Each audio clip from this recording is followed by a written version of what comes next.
Welcome, my dear guests, to the captivating expanses of my story. Chapter 19, 2217, on January 6 to 2217, the vaulted ceilings of the Imperial Senate of Kasach echoed with the murmur of excited voices. 6 months had passed since the completion of the outpost in the Skaufoe system, and now a decision of immense consequence was at hand. The colonization of Skaufoe Ural. Imperatrix Sevia Heimber towered majestically over the assembly, her gaze fixed on the senators who had gathered in their factions. The tension in the room was palpable when Myra Gupta, the Citizen Elite Union leader, took the floor. Honorable Imperatrix. Esteemed colleagues, Myra began in a firm voice, her eyes sparkling with determination. The groundbreaking findings of our intrepid technicians from the HFY scanner have opened not just a window, but a gateway to a new world. Skaufoe Ural, with its enigmatic planetary shield that lifts for 30 precious minutes every few weeks, sends an irresistible call across the vastness of space. It is not only our duty as pioneers to answer this call. Our destiny drives us to new horizons. Nadine Heimber of the Conclave of Exalted Clearesses rose slowly, her gaunt figure surrounded by an aura of apprehension. Her eyes, set deep in their sockets, sparkled with concern and conviction. We must not plunge blindly into the abyss, she warned urgently. It's the genetic purity of our people, the most precious asset of our civilization, could be irretrievably tainted by the unknown, possibly pernicious influences of this alien moorland world. Have the bitter lessons we had to learn in pain on Sid's Sim not left deep enough scars? The air in the hall crackled with tension as Rita, Griffin, from the Homo sapiens dominance faction, took the floor. Her red hair seemed to burn in the light of the chandeliers. Her eyes sparkled with enthusiasm. Dear colleague Heimber, she countered with cutting precision, these challenges have hardened the steel of our will and made us what we are today, invincible. Skaufoe Ural not only holds undreamt of possibilities, but is also the key to the further development of our species. We are obliged to seize this unique opportunity to cement our rightful supremacy in the galaxy's vastness. Senator Viktor Volkov of the One Throne supporters leaned forward with the composure of an experienced politician. Deep and resonant, his voice carried like thunder through the hall, making those present tremble. The colonization of Skaufoe Ural would be more than just another step in our glorious history. He proclaimed unwavering conviction. It would be a powerful, unmistakable symbol of the throne's unyielding strength and our people's iron will. It would demonstrate unequivocally to the entire galaxy that the Empire of Kasach will not shrink from any challenge, no matter how formidable. Hours passed, filled with flaming speeches and bitter exchanges. Senators dissected the potential dangers and opportunities that Skaufoe Ural held in its bosom. Their voices echoed through the hall as they spoke of the shimmering crystal formations that sparkled like jewels in the bleak moorland. They debated the mysterious energy signatures that the susceptible sensors had detected, signals that could be evidence of long-gone civilization or unknown natural phenomena. As the argument reached boiling point and emotions boiled over, Imperatrix Sevia Heimber stood up with majestic dignity. Instantly, every sound in the hall died away, as if an invisible hand had turned off the sound. The tension was palpable as all eyes turned to the ruler. In a voice that sounded calm, but unwavering as steel, she announced, "Senators of Kasach, I've heard your impassioned pleas and weighed them carefully. The moment has come to transcend the boundaries of the known and face the mystery. By my office and in the name of our glorious empire, I now order the colonization of Skaufoe Ural. May this venture mark the beginning of a new era for Kasach." Lena Schultz stood on the bridge of the HFY scanner and let her gaze wander through the viewport over the vastness of the 34-city system. The ship had been stationed here for 3 months to oversee the construction of an outpost to extend Kasach's influence in this distant corner of space. On January 7, 2217, the HFY hovered in the 34 CT system while its crew diligently constructed a new outpost. The ship's sleek silhouette stood out against the backdrop of swirling nebulae and distant stars. Captain Lena Schultz stood at her command station, her fingers dancing across the holographic displays as she monitored the progress of the construction work. The crew had been working on this task for 3 months, and the strain of the extended mission was evident on their faces. Lena's first officer, Viktor Petrov, approached with a datapad in his hand. "Captain, the latest reports from the construction crews. We're making good progress, but there have been some problems stabilizing the power grid." Lena nodded, her brow furrowing as she reviewed the information. "Have Dr. Chen and her team look into it. We can't afford any delays at this stage." As Viktor turned to relay the order, a priority message flashed up on Lena's console. Her eyes widened as she read the content. Without hesitation, she activated the ship's global communication system. Extension, everyone. Lena's voice echoed through all the compartments of the Susquehanna. "I have an important announcement from Kasach. The Imperial Senate has approved the colonization project for Skaufoe Ural." An excited murmur went through the crew, filled with anticipation for the journey ahead. It's the planet Skaufoe Ural, with its mysterious energy shield, had long been the subject of fascination and speculation. Lena continued her speech with a hint of pride in her tone. "Furthermore, our Imperatrix Sevia Heimber has ordered that the technician who discovered the time window in the barrier be awarded the title of nobility." Silence reigned on the bridge as the crew processed this unprecedented honor. Lena's gaze fell on Alexei Volkov, the brilliant young technician who had made the breakthrough. His face was a mixture of shock and disbelief. "Technician Volkov," Lena addressed him directly. "Prepare for immediate departure to Xanadu on Kasach. The Imperatrix herself would like to bestow this honor upon you." Alexei stood frozen, his mouth opening and closing silently. His colleagues patted him on the back, congratulated him, and encouraged him. Lena allowed herself a small smile before concentrating again on the task. Although this is a significant event, we must not lose sight of our current mission. The outpost here in 34 CT is crucial to our expansion efforts. Let us redouble our efforts and make Kasach proud. As the announcement finished, the bridge vibrated with renewed energy. The crew members returned to their stations with increased vigor, buoyed by the news from home and the recognition of one of their own. Lena turned back to the viewport, and the implications of this new development were already running through her mind. The colonization of Skaufoe Ural would open up new opportunities for the Kasach, but also bring challenges, with the Almoran threat looming on the horizon. Every outpost and colony could make the difference between survival and extinction. Lena's gaze lingered on the half-built outpost in the distance. The announcement had stirred a mixture of emotions in the crew. Excitement at the new possibilities, pride in her colleagues' accomplishment, and a renewed sense of purpose in their current mission. She knew that the coming days would be crucial, both for the completion of Outpost 34 SETI and for the future of Kazakh's expansion to the stars. Lena Schultz sat in her quarters on the Susquehanna and let her gaze wander over the shimmering surface of 34 SETI Eva. The moon, which the crew had affectionately christened Blue Gem, hovered majestically in the orbit of its parent planet, a massive gas giant. With practiced strokes, Lena captured the extraordinary beauty of the moon on her canvas. The surface was dominated by deep blue oceans interspersed with shimmering turquoise tones.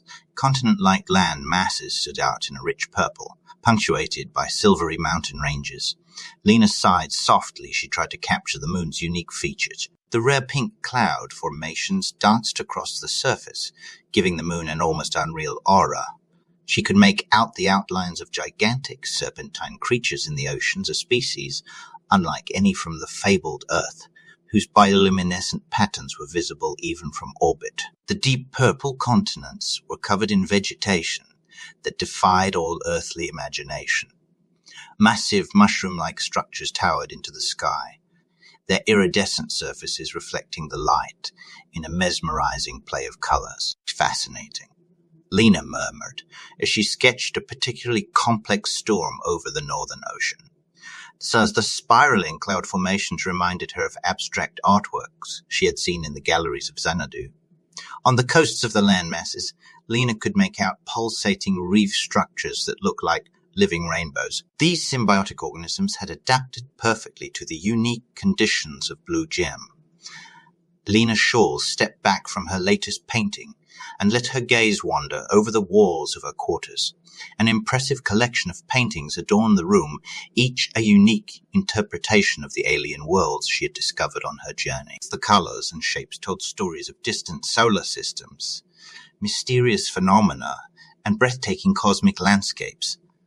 Her fingers gently stroked the frame of a particularly successful work, a depiction of the Apsu system with its dangerous neutron star. She had captured the swirling energies and chaotic asteroid belts in bold brushstrokes that gave the viewer a sense of awe and unease. Lena sat down at her desk and activated the communication terminal. She connected to the family residence in Xanadu with just a few touches of the hologram interface. Her sister Myra's face appeared on the screen, framed by the elegant lines of the home's architecture. "Myra, I have an idea," Lena began without further ado, to the gallery in Xanadu. "It could be more than just a showcase for local art." Myra's eyebrows raised with interest. "What do you have in mind, sis?"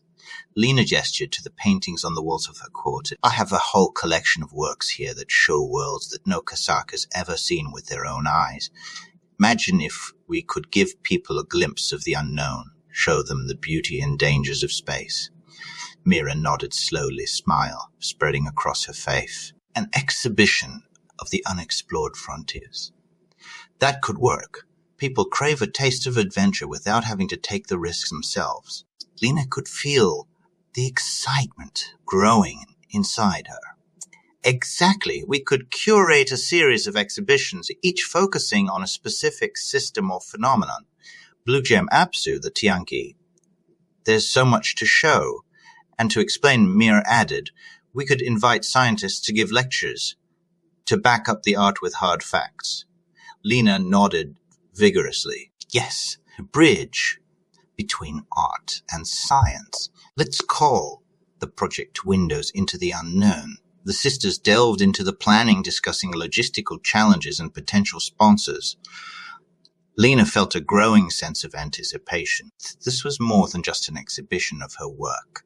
It was an opportunity to share the wonders of the universe with her people, to inspire and arouse curiosity. "I'm going to assemble a selection of my best pieces," Lena said. "Can you take care of the necessary permissions? We should also talk to the Ministry of Culture. Maybe we can make the project an official initiative." Myra eagerly took notes. "Let me worry about that. I have a few contacts who I'm sure can help us." "When do you think you can send the pictures?" On 22/17/34, the members of the Imperial Senate of Kasach gathered in the ornate Senate Hall. The high ceilings echoed with the murmur of the senators as they waited expectantly for the arrival of the Imperatrix. Golden rays of sunlight streamed through the vast windows and made the polished marble floors gleam. Imperatrix Sevia Heimber entered the hall, her footsteps echoing through the sudden silence like thunderclaps. Her emerald green robe, set with sparkling gemstones, shimmered in the light of the artificial suns as she strode to the podium. The air crackled with tension. In a clear, penetrating voice, she announced, "Honorable Senators, today we mark not just a milestone, but a quantum leap in the history of our empire. The tradition of progress, our sacred legacy, is complete." A murmur, like a gathering storm, went through the ranks. Myra Gupta, the Citizens' Elite Union leader, leaned forward in her chair, her eyes wide with excitement. Her hands clutched the armrests as if she might jump up. Sevia continued, her voice unwavering. "By implementing the aspect of coordination, we have not only improved individual areas, but have woven all facets of education, discovery, and technology into a harmonious whole, and raised them to an unprecedented level. This, my esteemed colleagues, now allows us to establish the ascension bonus of the power of the executive. A tool that will catapult our realm into a new era. Paulina Romero, the Minister of Defense, nodded in agreement. Her uniform gleamed in the light as she rose to speak. Dear colleagues, this groundbreaking concept will increase our governance assertiveness. The ambitious project, the power of the executives will significantly increase our adaptability and effectiveness over a decade. Nadine Heimber, representative of the Helix Church, frowned. Her eyes narrowed as she weighed up the Imperatrix's words. She leaned over to her seatmate, an older priestess with silver hair, and whispered with barely concealed displeasure. We must remain vigilant, sister. Too much power in the hands of a few can be dangerous. The genetic purity of our people is at stake. Rita Griffin, head of the research department and commander of the Iki Ezenbatuta, could hardly contain her enthusiasm. Her hollow image flickered slightly as she busily scribbled notes on her datapad. Ideas for new projects bubbled up in her head, from groundbreaking propulsion systems to revolutionary terraforming methods. Her eyes sparkled with enthusiasm as her fingers danced across the datapad. This is going to change everything, she murmured to herself. Almar Kazan, the renowned journalist, watched the scene from the press gallery. His camera hovered beside him, capturing every subtle reaction of the senators. He could feel the electrifying tension in the room, the mixture of hope and fear that filled the air. His years of experience told him that this news would shake Kasach to its foundations. He mentally prepared himself for the flood of reports he would write in the coming days. One by one, the senators rose to express their support for the project. The atmosphere in the chamber was electric, filled with hope and awe for the future that lay ahead. Alexei Volkov stepped out of the shuttle ship and gazed at the imposing skyline of Xanadu. The glittering towers rose like crystal pillars into the orange evening sky. He took a deep breath and felt the alien gravity in his bones. When a slim man in the Imperial Guard uniform approached him, the young technician barely had time to get used to his new surroundings. Mr. Volkov, I am Lieutenant Ivanov. Please follow me. The Imperatrix is expecting you. Alexei swallowed. His hands grew clammy as he followed the guardsman to a waiting glider. A short ride to the palace flew by. Alexei tried to organize his thoughts, but the nervousness made it hard for him to think clearly. The palace of Xanadu was a sight to behold, an architectural masterpiece that seemed to capture and amplify the setting sun's light with its curved lines and shimmering surfaces. Alexei was led through magnificent corridors, past works of art and artifacts from Kasach's history, each adding to the grandeur of the palace. Finally, they reached a massive double door. Lieutenant Ivanov nodded encouragingly to Alexei and opened the door to the throne room. Imperatrix Sevia Heimber sat on a raised dais, surrounded by holographic displays flanked by advisors. Her penetrating gaze fixed on Alexei as he entered the hall. He bowed deeply, unsure whether he should speak. Alexei Volkov, Sevia's voice echoed through the room. Welcome to Kasach. I have studied your curriculum vitae with great interest. Alexei straightened up and looked the Imperatrix straight in the eye. It is an honor, Your Majesty. Sevia rose and descended the steps of her pedestal with a grace that fascinated Alexei. Her movements were like a dance, a testament to her elegance and poise. Your discovery of Skaufoe Ural has brought our empire to a turning point, Mr. Volkov. You have proven that you are a brilliant scientist and can think outside the box and find solutions where others would give up. Alexei felt his cheeks redden. I was only doing my duty, Your Majesty. The Empire of Kasach gave me a chance, and I wanted to use that chance to give something back. Sevia smiled appreciatively, her piercing blue eyes fixed on Alexei, as if she wanted to look into his soul. Modesty is a noble virtue, Mr. Volkov, but do not underestimate the importance of your achievement. She paused and scrutinized him insistently. The silence in the throne room became palpable. I have a proposal for you, a proposal that will change your life from the ground up, Alexei felt his heart beat faster. His palms became clammy. Was this all real, or was he dreaming? The Imperatrix's words echoed in his head. He could hardly believe it, hardly dared to breathe for fear of ruining the moment. I hereby elevate you to the nobility of a baron, Sevia announced in a firm voice, her words carrying the weight of 1,000 decisions. You are to take over the administration of the world of Skaufoe Ural in the future and make this colony flourish. A smile of pleasure played around her lips as she watched Alexei's reaction. Alexei stood transfixed, his mind raced, trying to grasp the implications of those words. Baron, administrator of Skaufoe Ural. The world whose secret he had revealed was now under his leadership. It was as if the ground had opened up beneath his feet. Johanna Fritsch stood in front of the Imperial Senate, her posture tense and her eyes tired from countless all-nighters. She took a deep breath before activating the hologram above the central podium. Honored Senators Imperatrix Sevia. She began, her voice firm despite the exhaustion tugging at her nerves. I bring you today the latest findings on the Kaf threat. An uneasy whisper rippled through the hall as the air charged with almost palpable tension. Senators moved forward in their seats, their eyes magnetically drawn to the flickering hologram. Some unconsciously clenched their fists. Others exchanged worried glances. Despite our tireless efforts and the efforts of our best cryptologists, Johanna continued, her voice a mixture of professionalism and suppressed frustration. We have suffered setbacks in all areas of communication with the cave so far. Every promising approach turned out to be a dead end. She navigated through her datapad with nimble fingers.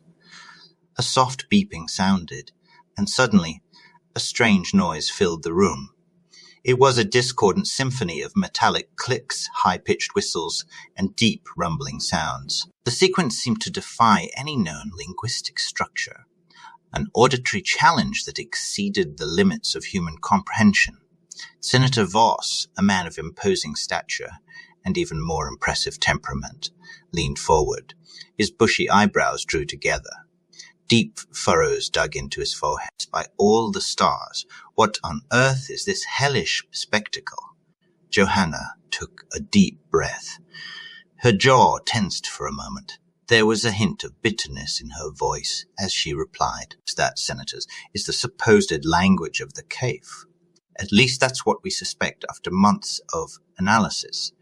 It could just as well be their version of whale songs or industrial noise.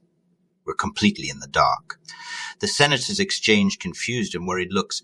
Nadine Heimber, the representative of the Helix Church, rose slowly. Is Fritsch, are you saying, that our best linguist cannot extract even a hint of meaning from these sounds? Johanna nodded grimly. Exactly that, Senator. Our experts are working around the clock, but so far without success.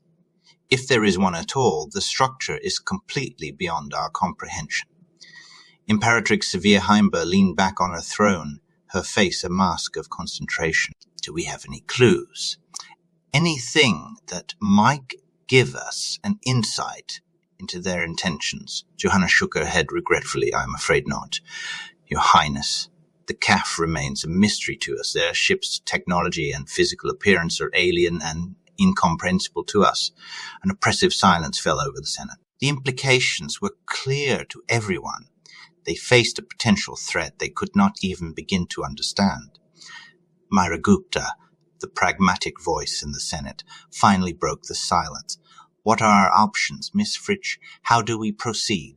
We must consider our strategic options carefully, as the stakes are high. Johanna hesitated momentarily, knowing that her following words must be carefully chosen.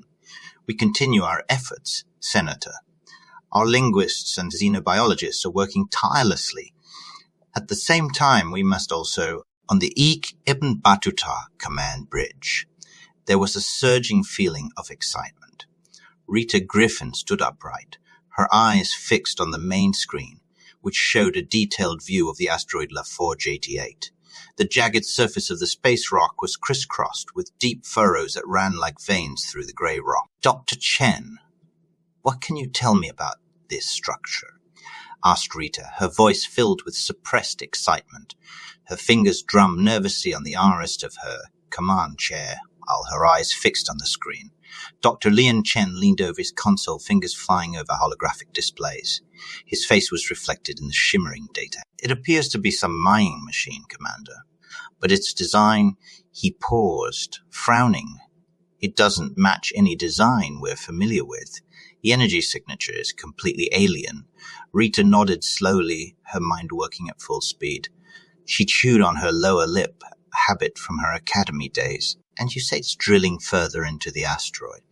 Can we determine the speed? Yes, ma'am. Confirmed, Lieutenant Yuki Tanaka from the sensor station. Her voice sounded tense, concentrated. The seismic scans show a steady movement inside the asteroid. Whatever this machine is, it's working with impressive stamina. Tanaka typed in some commands. I'm projecting the drilling speed on the main screen. It's amazingly consistent. Rita stepped closer to the screen, studying the alien construction. Her fingers drummed rhythmically against her thigh. An unconscious gesture that betrayed her inattention. This could be just the breakthrough we've been looking for, she murmured, more to herself than to her crew. Then she turned around abruptly.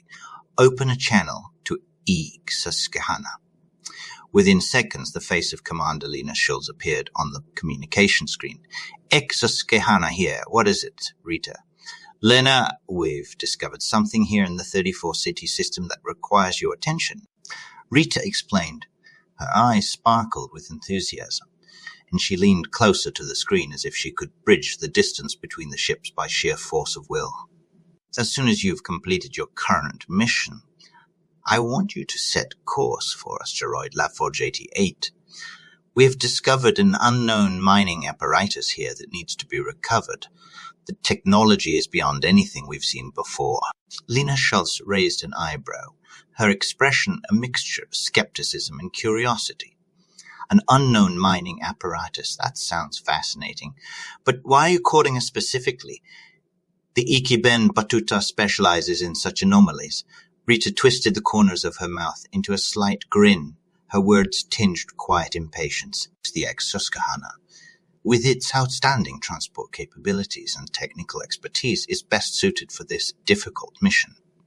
The situation is uncertain, and I want to avoid any risks. Besides, she paused briefly, I hunch we're on the trail of a groundbreaking discovery. Something that could revolutionize our understanding of extraterrestrial technology, about 1080 days before the device has dug too deep into the celestial body. Lena signaled her agreement, her posture noticeably tense. Agreed. We'll complete our current mission quickly, and then head for Laforge 88. Expect our arrival in about a year, as we are currently tasked with setting up an outpost in the Plagio system. My most capable technicians will take care of the matter as soon as we are on site. Excellent, replied Rita. Until then, we'll conduct further analyses and make all the necessary preparations for your arrival. Griffin. End of transmission. As the screen went blank, Rita turned back to her crew. An electrifying atmosphere permeated the command center. Commander Griffin remained on the command deck of the Ikibin Batuta, her eyes fixed on the three-dimensional projection. The tiny space-time distortion in System 34CT vibrated with an unnatural azure glow. Tense anticipation filled the atmosphere as the crew braced themselves for the unexplored. All the equipment has been prepared for the exploratory drone's mission through the anomaly, announced Lieutenant Tanaka from the control panel. Griffin signaled her approval with a resolute nod of her head. Send the probe into the wormhole, Lieutenant. As it entered the opening, the drone was gripped by a violent vibration. For a moment, the flow of time seemed to stall as the device traversed the folds of the space-time fabric. The data transmission paused momentarily before resuming with another jolt on the opposite side. Dr. Chen let out an incredulous exclamation. His hands trembled slightly as he checked the displays. Commander Griffin, the sensors report an unclassified entity at a critical distance. The readings are beyond any known parameters. Griffin's eyes widened when she saw the discovery on the main screen. A colossal construct of pulsating energy fields and constantly reconfiguring elements was crowned in the vacuum of space. Bluish lightning flashed between the floating components. By the helix and all the mysteries of the cosmos, she breathed in awe. What have we tracked down here? Dr. Chen bent lower over his terminal, his fingers literally racing across the holographic user interface. Beads of sweat formed on his forehead. According to initial analysis, it is a highly developed artificial system of unknown origin. The energy signatures are orders of magnitude greater than anything we've seen before.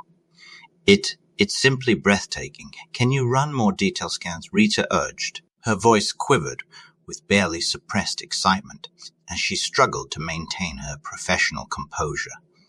We need to gather any available information while we have the opportunity.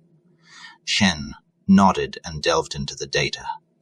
After a few tense minutes, he looked up, his eyes excitedly shining. Commander, I believe we have discovered a dimensional energy collector. The technology of this device is truly fascinating. It seems to harvest matter and energy from the depths of other dimensions. Rita felt her heartbeat faster. The implications of this discovery were enormous. Can we salvage it? Chen shook his head.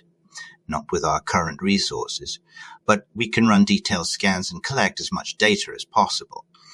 Do that, Rita ordered. I'll contact the Imperial Senate immediately. Hours later, Rita sat in her quarters and prepared her report. The discovery of the dimensional energy collector had electrified the Senate. They immediately recognized its importance and launched a new project, the Automated Research Protocol.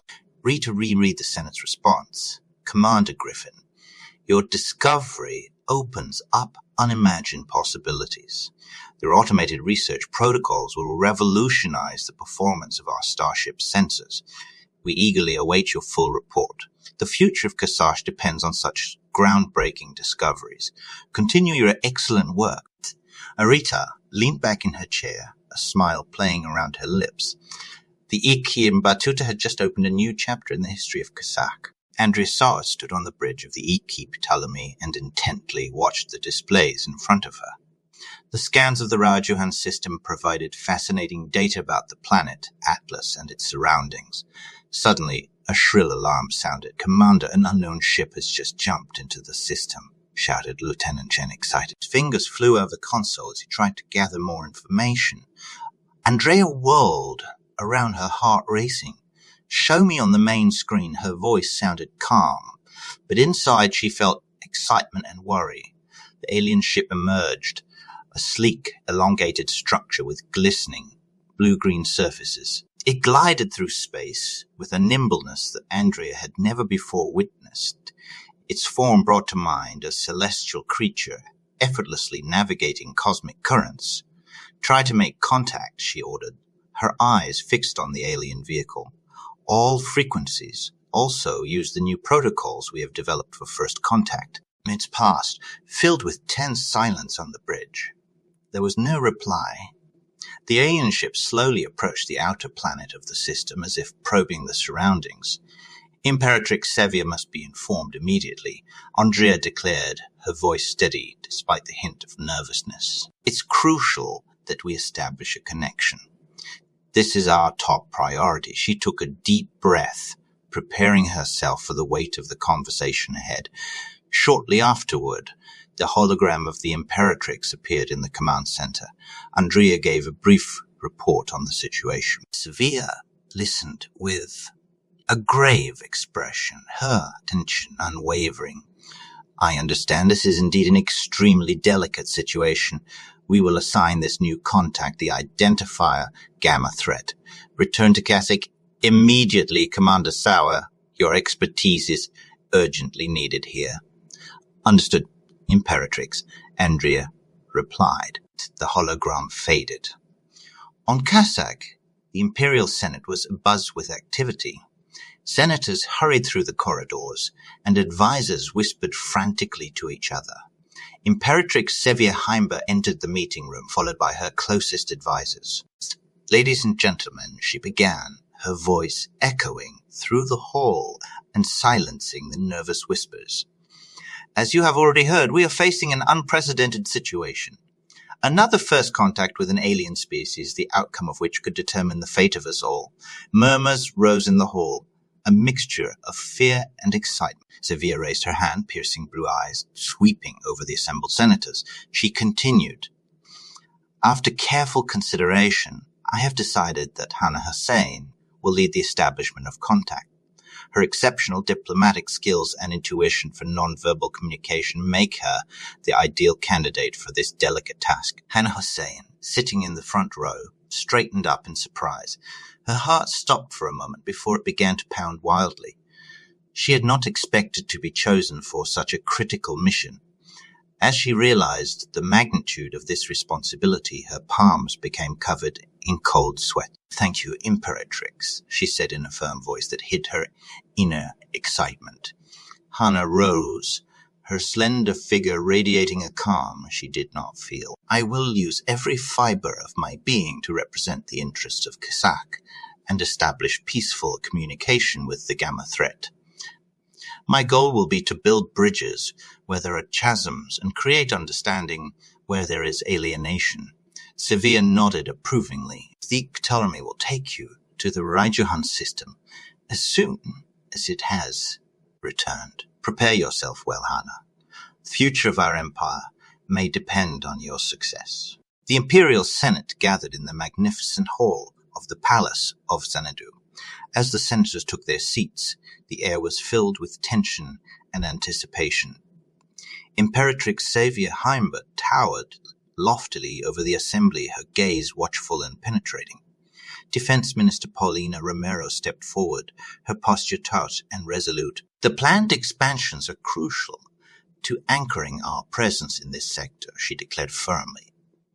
"The additional hangars, shipyards, and targeting systems will elevate the base to an impregnable fortress." Paulina Romero took a step back and nodded to a technician with a soft hum. A vast hologram came to life in the center of the Senate chamber. It showed the outpost in the Skaufoe system in all its splendor. The senators leaned forward, mesmerized by the detailed three-dimensional model. The hologram rotated slowly, revealing every facet of the planned expansions. In the center hovered the outpost's core, a massive cylinder of steel and ceramic. From there, the new modules stretched out in a spiral. Hangars with shimmering force fields opened and closed in an endless simulation. "Here you can see the new shipyard facilities," Paulina explained, pointing to a complex of interlocking structures. "They will triple our capacity." The hologram zoomed in closer, showing tiny working drones buzzing around half-finished spaceships. The senators murmured, impressed. And these, Paulina continued as the image focused on a row of massive turrets, are our new defense systems. High-energy plasma cannons, anti-aircraft batteries, and missile launchers. The weapons rotated slowly, revealing their deadly elegance. Senator Nadine Heimber frowned. "Is such firepower essential?" Paulina nodded grimly, "given the threats we face."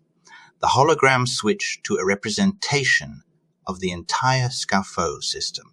The outpost appeared as a glowing dot surrounded by pulsing lines that marked its sphere of influence.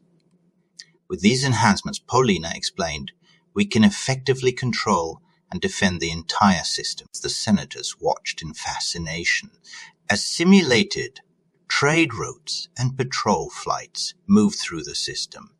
It was an impressive display of power and control. Imperatrix Sevia Heimber leaned forward, her eyes sparkling in the hologram's light. "And the cost of this ambitious project?" Paulina hesitated briefly. "Considerable, Your Highness. But the investment will pay off. With this outpost, we are securing our borders and our future in the sector." The hologram changed one last time and showed the fully developed outpost. It was a masterpiece of engineering, a floating city in space as impressive as terrifying. The senators whispered among themselves, some enthusiastic, others skeptical. The hologram dominated the room, mute testimony to the ambitions and fears of the Empire of Kasach. A murmur went through the ranks of the senators. Many nodded in agreement, impressed by the notion of an impossible defense. But from the ranks of the pacifist faction, a low murmur arose. Senator Viktor Volkov, A lean man with silver grey hair stood up. Do we always have to think only about deterrence and defense? He asked worriedly, shouldn't we also provide funds for peaceful encounters and cultural exchange?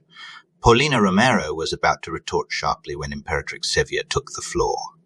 Placatingly, both aspects are important, Senator Volkov.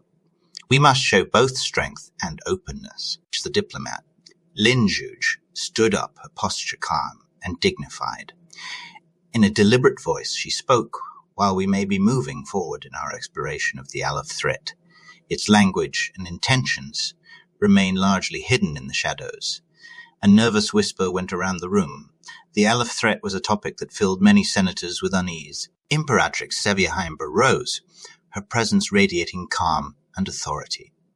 Patience is essential during initial encounters, she admonished emphatically. We always aim to strive for a peaceful exchange, instead of losing ourselves in a blind arms race. Her words seemed to calm the agitated minds. Even the hardliners among the senators nodded in agreement. Hey, I would be happy if you could give my video a like, leave a comment, and subscribe to my